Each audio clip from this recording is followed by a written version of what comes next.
La equinococosis en Chile sigue siendo un problema de salud pública no resuelto. Es una antropozoonosis toda vez que la participación humana tiene un gran efecto en el ciclo de este parásito y en la producción de la enfermedad. Es de distribución mundial, con zona endémica y perendémica, genera altos costos socioeconómicos por vía de ausencia laboral, escolar, hospitalización y cirugías que pueden ser en más de una oportunidad, tratamientos médicos, exámenes y por consultas especializadas. Todo lo anterior genera freno para el desarrollo social y económico, no solamente de la persona, su grupo familiar, su entorno, sino que también para la región. Adicionalmente, produce una disminución en la producción, reducción del comercio y riesgo en la seguridad alimentaria. Chile es, tiene esta enfermedad parasitaria de gran importancia que puede ser absolutamente prevenible toda vez que se conoce el ciclo parasitario en toda su etapa, con su tiempo, y se conoce las medidas de prevención y control. En la gente son formas larvarias de varios géneros del parásito de la clase Cestoda, familia Taenidae, género Echinococcus. Cuatro son los importantes desde el punto de vista patológico para el humano y el quiste, propiamente tal, es la enfermedad causada por el Echinococcus granuloso. En términos de genotipo, tenemos al Echinococcus granulosus sensu que engloba al censo estricto al G4, G5, G6, G7, G8, G10, y en Chile se han aislado genotipos G1, G3, G6 en muestra humana, pero fundamentalmente se han aislado G1 en el 96% de los casos humanos. El gráfico muestra el porcentaje de casos humanos por Echinococcus granulosus sensu-lato en América del Sur y vemos que el 73% aproximadamente es de G1. En la distribución mundial de genotipos de Echinococcus granulosus sensu-lato, también vemos que G1 es el genotipo que se repite mayoritariamente en los diferentes continentes, ya sea América del Sur, África, algunos países de Europa y Asia. Acá vemos Argentina, Brasil, Chile, Perú y Bolivia, que tienen sus diferentes genotipos, pero que fundamentalmente G1 es el que se repite. En términos de los órganos afectados por quistes en humanos por el genotipo 1 y el G6, G7, vemos que G1 afecta fundamentalmente el hígado y luego el pulmón, y otros es poco relevante porque no son más de 3 casos reportados. G6 es fundamentalmente hígado, pulmón, cerebro y otro, y G7 solamente en hígado. El agente es el parásito adulto, es una tenia blanca de 2 a 7 milímetros de longitud que vive fijada a la mucosa del intestino delgado del hospedero definitivo mediante una corona de gancho. Esta tenia tiene una forma que está dividida en segmentos, aproximadamente 3, 4, generalmente hasta 6 han visto segmentos o proglótides, y que la última proglótida es la grávida o la que tiene los huevos, y que pueden tener en promedio cerca de 600, incluso más de 1500, son muy pequeñitos, microscópicos, y que se depositan a través de las fecas de los perros.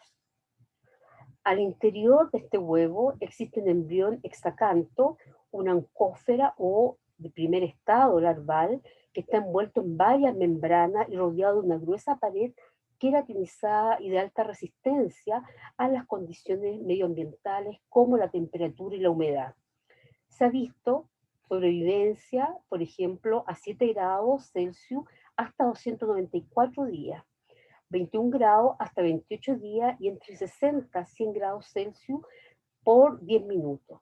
En un estudio realizado en la Patagonia Argentina con un clima que se caracteriza por grandes amplitudes térmicas con temperatura entre 37 a menos 3 grados y con una temperatura media de 10 grados Celsius con bajo nivel de precipitación, se estudió la viabilidad y la capacidad de infectar de estos huevos a ovinos.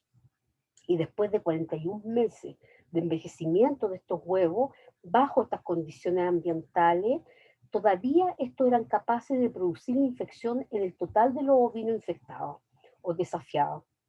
El ciclo del parásito del Echinococcus granuloso, tenemos los hospederos definitivos, la fase adulta o estrobilar, que vive en la mucosa intestino, donde luego se liberan los huevos al medio ambiente, donde son ingeridos por los herbívoros o como hospedero accidental el hombre, fundamentalmente en las primeras edades, los niños, y cuando en este herbívoro se desarrolla el estado larval y forman los quistes y se entregan vísceras a los perros, o huésped hospedero definitivo, vuelve a generarse el ciclo.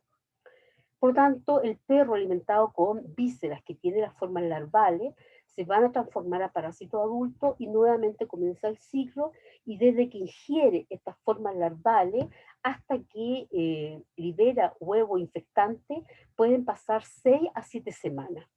El hombre, como dijimos que es un hospedero accidental, va a adquirir la infección mediante el consumo de alimentos, agua infectada o bien por el contacto directo con perros parasitados. Los huevos llegan al estómago y por los ácidos se produce la liberación de la oncósfera y va a atravesar las microvellosidades de la pared intestinal, llegando al sistema venoso, y por esta vía va a alcanzar diferentes órganos, fundamentalmente el hígado, pulmón, también se ha encontrado en corazón, cerebro y en otros, y comienza a desarrollar la forma larval o metacistoide o ligatide, y se ha visto que tiene un crecimiento lento. En niños, en pulmón, se ha observado un crecimiento mayor. Sobre 80% de los pacientes tienen un órgano afectado y con un quiste único. Sobre el 60% de los casos se ubican en hígado y alrededor de los 20% en los pulmones. El diagnóstico en el hospedero intermediario, que es el hombre o accidental, tenemos que fundamentalmente por la recopilación de antecedentes clínicos y epidemiológicos con el apoyo de imágenes radiológicas. La observación de quistes por laparoscopía o por laparotomía, como se ve en este caso, u otros procedimientos visuales, también por pruebas serológicas, y la resolución es tradicionalmente quirúrgica, pero también dependiendo del estado en que se encuentre, puede ser con tratamientos con medicamentos. La situación epidemiológica, dijimos en la introducción que es de distribución mundial. Hay países endémicos en nuestra región como Perú, Bolivia, el sur de Brasil, Uruguay, Argentina y Chile, fundamentalmente en zonas rurales de pastoreo, asociados fundamentalmente al ovino. Otras especies son de importancia relativa, como los cerdos, los caprinos, por ejemplo, los caprinos en la cuarta, la sexta región de nuestro país, los camellos sudamericanos y los bovinos. Esta es la distribución de Echinococcus granulosus para el 2011, donde vemos zonas altamente endémicas en la América, en África, algunos países europeos y en Oceanía. Según la OMS, en cualquier momento se puede observar más de 1 millón de personas afectadas. Y en zonas endémicas, las tasas de casos nuevos pueden ascender a más de 50 por 100.000 personas. La prevalencia puede alcanzar 5 a 10% en algunas zonas de Argentina, Perú, África Oriental, Asia Central y China. Si bien en Canadá los datos están subestimados, la incidencia o casos nuevos en forma anual oscilan entre 0,72 a 1,4 casos por millón de personas. Se ha encontrado esporádicamente en humanos en países de América Central como Guatemala, El Salvador, Honduras, Cuba, Panamá y Costa Rica.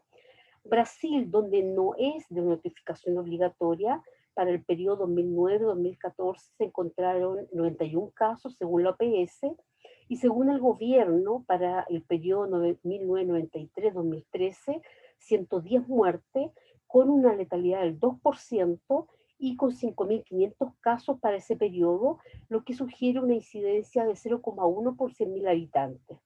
Uruguay, si bien es cierto, ha disminuido en los últimos años, según estudios de ultrasonido en áreas de riesgo, por ejemplo, en el año 2008, con 6,5 por 1.000 habitantes, a 2,8 en el año 2013.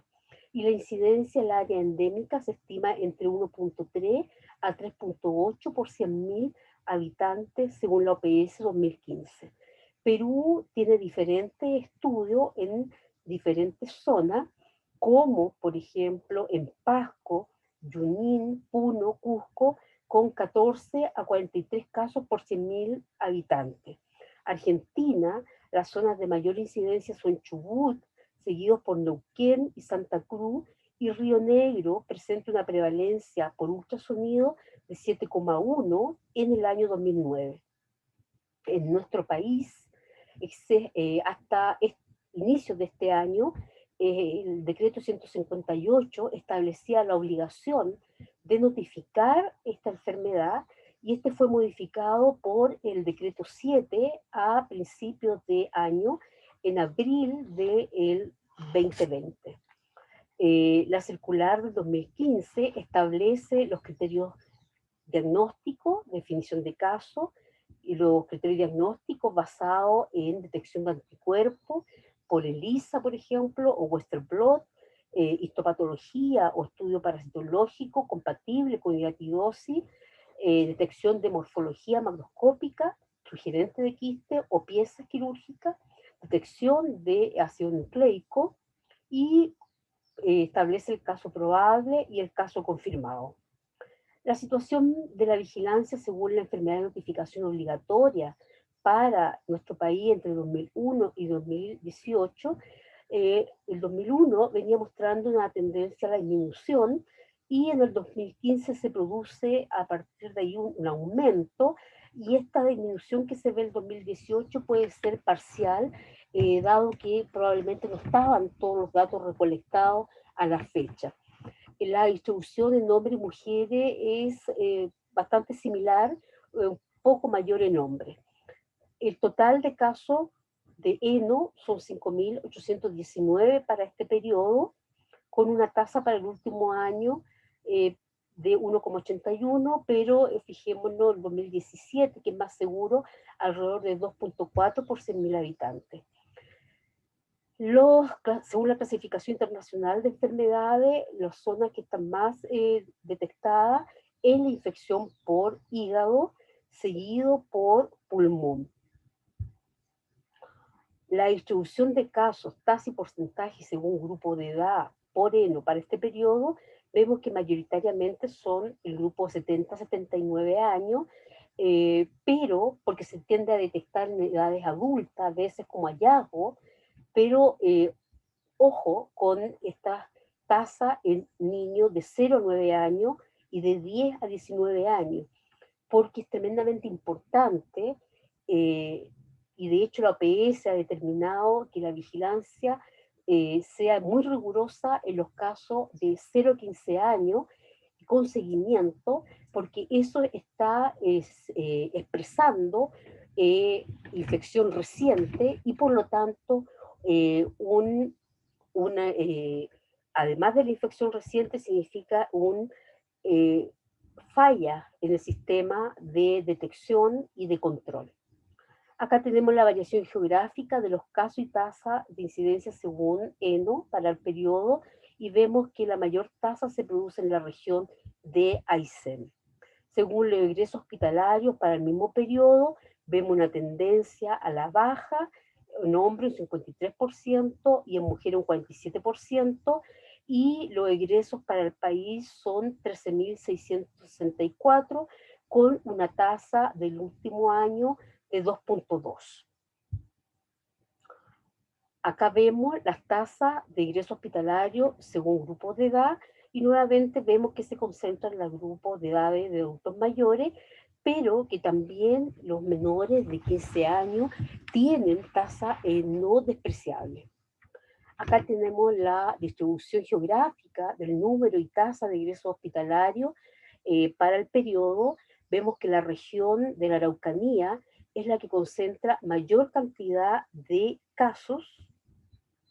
Sin embargo, la región de Aysén es la que tiene la mayor tasa. Este es un estudio con otro periodo de tiempo del año 2001 al 2011, donde se compararon los casos notificados ENO con los egresos hospitalarios, con un solo egreso hospitalario por persona, y se vio la diferencia. Recuerden que esta es una enfermedad obligatoria de notificación, por lo tanto debiese haber exactamente la misma cantidad de egresos con los notificados, y se vio una subnotificación de un 56,2%. Según la mortalidad para el periodo 2001-2017, esta tiende a disminuir con un pequeño aumento en el 2017.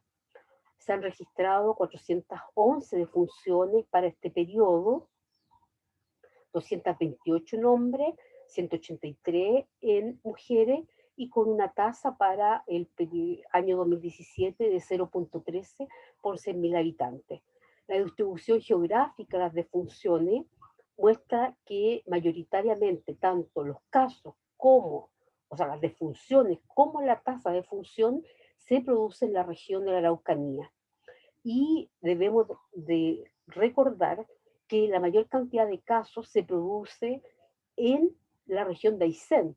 Sin embargo, la mayor tasa de defunciones se produce en Araucanía, y eso está íntimamente relacionado con la situación socioeconómica de la región, siendo una de las regiones más pobres, y por lo tanto habla del acceso y la oportunidad al diagnóstico y tratamiento oportuno. Acá vemos justamente la tasa para la región de la Araucanía de 10,2, y comparado con la tasa para el país de 2,41. Esta es la tabla que muestra el número, tasa y porcentaje de funciones según un grupo de edad. Obviamente se concentran los grupos mayores, pero no olvidar que tenemos defunciones en menores de edad.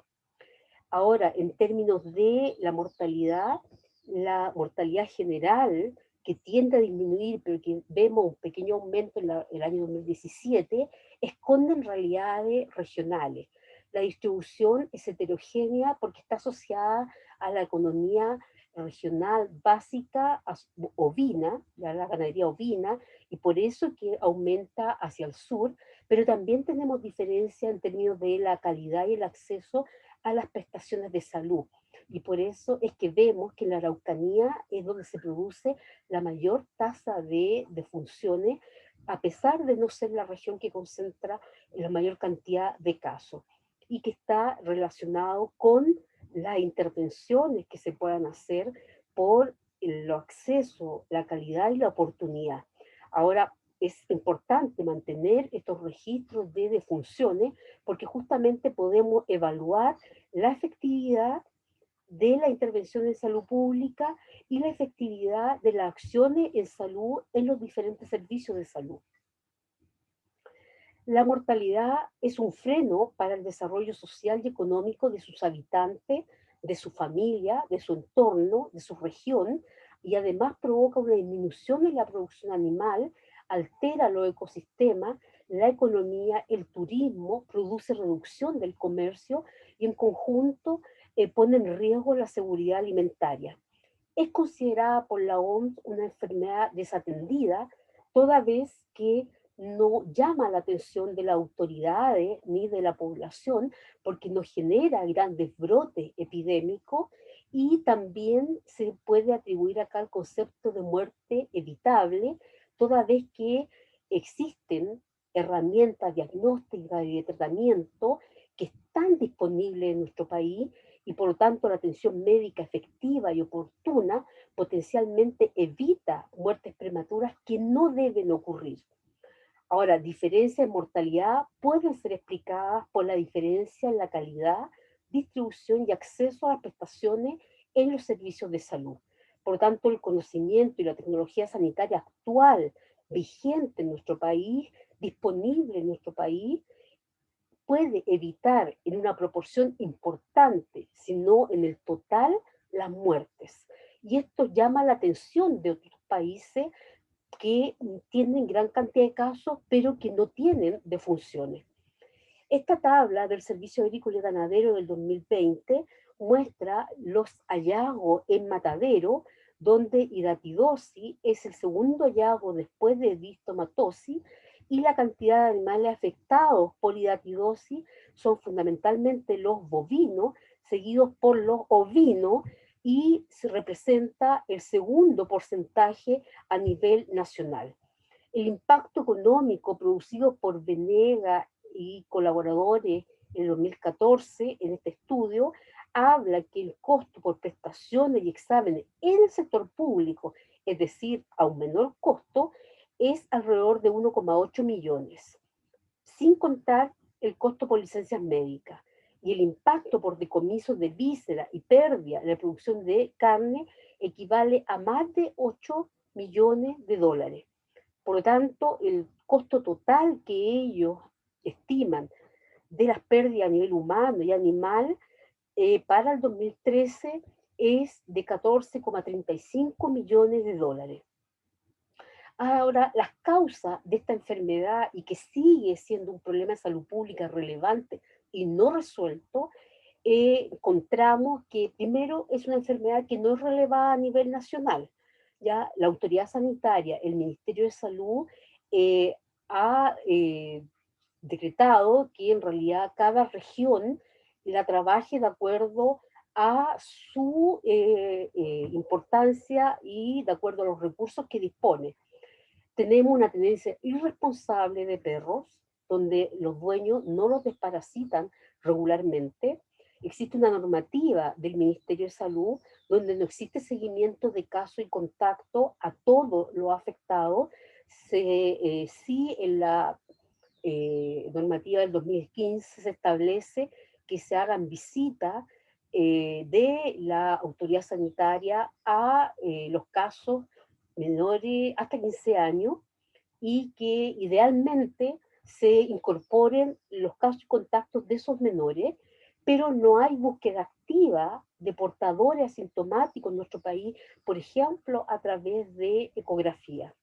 Hay desconocimiento aún de la enfermedad porque no hay una inyección sistemática persistente de recursos para hacer eh, propaganda, para hacer difusión de la enfermedad, para hacer prevención, promoción de ella, y por lo tanto la persona cada cierto tiempo hay que estarle reforzando, hay que estarle diciendo que esta enfermedad existe y por tanto hay un riesgo asociado para que las personas no pierdan la percepción de riesgo. También hay un hábito de faenamiento domiciliario con disposición inadecuada de vísceras, y estas se entregan como alimentación a los perros. En un estudio que realizamos, donde se hizo un modelamiento y se incluyeron factores ambientales, antropogénicos, como el decomiso de matadero, el índice de urbanización y la población canina, el más importante fue en 100% la población canina, luego el índice de urbanización, y los cuales están ambos muy relacionados, porque a la medida que aumenta la urbanización, las personas se movilizan y se movilizan con sus perros. Y luego vino el decomiso de vísceras de matadero. Cuando a este factores ambiental antropogénico le sumamos ahora otros factores climáticos como la temperatura media, precipitación total, la humedad media y condiciones sociodemográficas medidas por el índice de desarrollo humano y el Producto Interno Bruto regional, encontramos nuevamente que la población canina en 100% es la más importante, luego la temperatura y la precipitación total.